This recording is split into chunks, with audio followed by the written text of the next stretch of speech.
नमस्कार। लाइव तस्वीरें आप पालमपुर से देख रहे हैं और आपके साथ मैं हूं Shalika Thakur. National highway 154 Pathankot to Mandi ये आप देख रहे हैं और ये नेशनल हाईवे और नेशनल हाईवे के बिल्कुल साथ में आप ये देखिए कि ये कवर किया गया है, फॉरेस्ट लैंड है, वन विभाग जो है वो उनकी जमीन है। आप देखेंगे कि बहुत ही खूबसूरत जगह जहां पर एक बहुत अच्छा पार्क डेवलप हो सकता था, लेकिन ये असमंजस और दुविधा और कह सकते हैं कि परेशानी का सबब कुछ ये रहा कि यहाँ पर रातों रात कब्रिस्तान का निर्माण कर दिया गया। अब बड़ा सवाल ये है कि वन विभाग के नाक के नीचे रातों रात कब्रिस्तान बना दिया गया और ये वन विभाग के वो नुमाइंदे जो अगर एक गरीब आदमी इनकी इंच भर जमीन में आकर खड़ा हो जाता है, रेडी लगाता है, तो उससे आकर हटा देते हैं।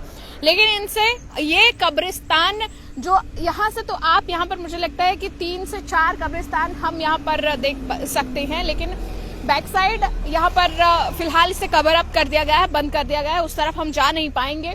तो यहाँ पर 20 से 25 और भी इसी तरह के जो कब्रें हैं वो खोदी गई हैं।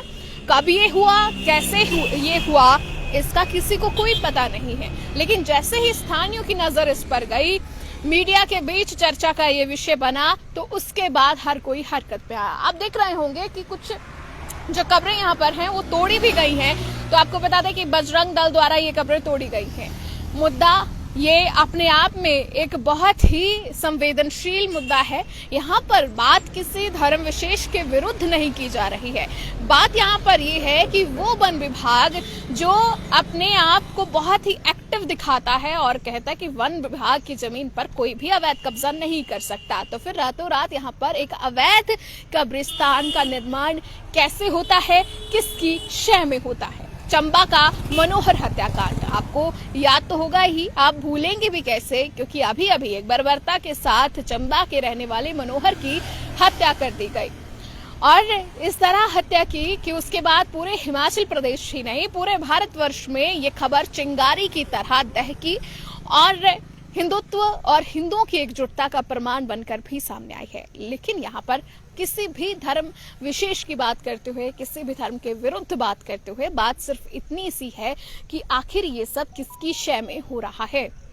अगर इसी तरह से लापरवाही होती रहेगी, विभाग सोता रहेगा, जगह जगह अवैध कब्जे होते रहेंगे, तो फिर आने वाला समय शायद इससे भी भयंकर होगा, जहां पर किसी भी तरह की कोई रोक टोक या फिर कानून का कोई भी दायरा आप सेट नहीं करेंगे, तो कोई भी आकर यहाँ कुछ भी करेगा। तो इससे तो इतना ही समझ में आता है कि वन विभाग की जमीन में कहीं पर कोई भी हादसा हो जाए, कुछ भी हो जाए, वन विभाग को इससे कोई फर्क नहीं पड़ता।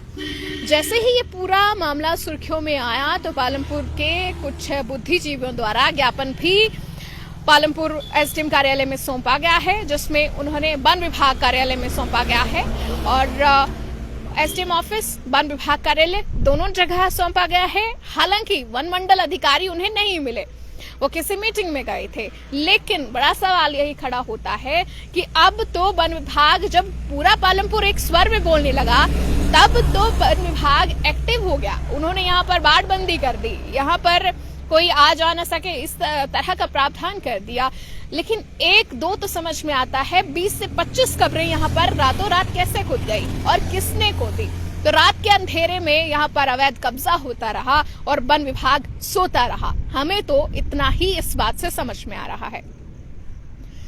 बात को कोई अलग एंगल देने की मुझे नहीं लगता जरूरत है कि जिसमें हम कहें किसी भारत एक सांप्रदायिक देश है, हर धर्म का सम्मान यहाँ पर किया जाता है। कब्र में जब कब्र किसी की बनाई जाती है तो ये किसी की धार्मिक भावनाओं से जुड़ा हुआ विषय भी है, जिसे हम बिल्कुल भी यहाँ पर छूने की या भावनाओं को आहत करने का प्रयास नहीं कर रहे हैं। हम प्रयास सिर्फ इतना सा कर रहे हैं कि आखिर जो सिस्टम सोया हुआ है, जिसके कुछ कानून एक गरीब आदमी के लिए कुछ और हैं और रात के अंधेरे में अगर कोई कुछ गलत कार्य कर जाता है तो उसके लिए कुछ और है, ऐसा क्यों है, ये वन विभाग से हम जानना चाहेंगे। वन मंत्री तक ये मुद्दा पहुंचे, इस बात का भी हम प्रयास करेंगे और आपको लगातार ये लाइव तस्वीरें हम दिखा रहे हैं।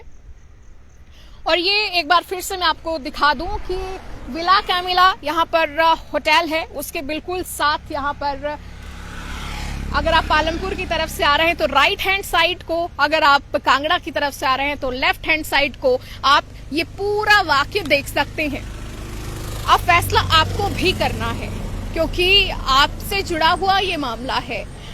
आपसे जुड़ा हुआ मामला इसलिए है कि आप कहीं पर कोशिश कीजिए वन विभाग की 1 इंच भूमि पर भी किसी तरह का कब्जा करने की, रातों रात आप पर कार्रवाई नहीं हो जाएगी तो फिर बात कीजिएगा। तो रातों रात कार्रवाई जब आम आदमी पर हो सकती है, तो इस तरह से इतने बड़े पोर्शन में जहां पर कब्जा कर लिया गया और किसी को खबर तक नहीं हुई और यहाँ पर कब्रिस्तान बन गया।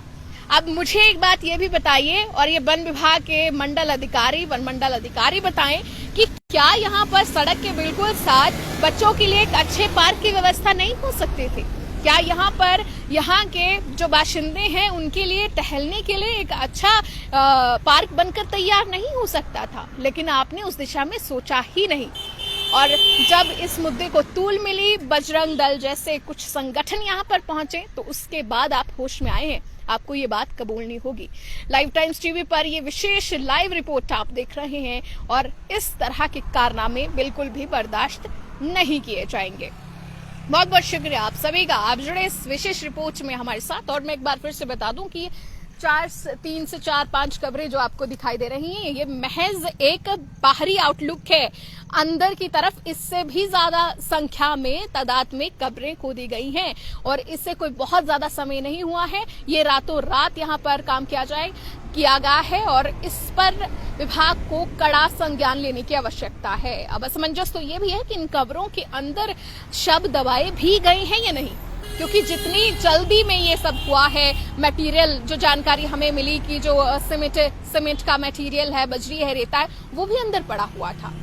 तो रात के काले अंधेरे में इस तरह के काम अगर होंगे तो वो विभाग की नाकामी होगी और विभाग के कार्यशैली पर क्वेश्चन मार्क होंगे, प्रश्न चिन्ह होंगे।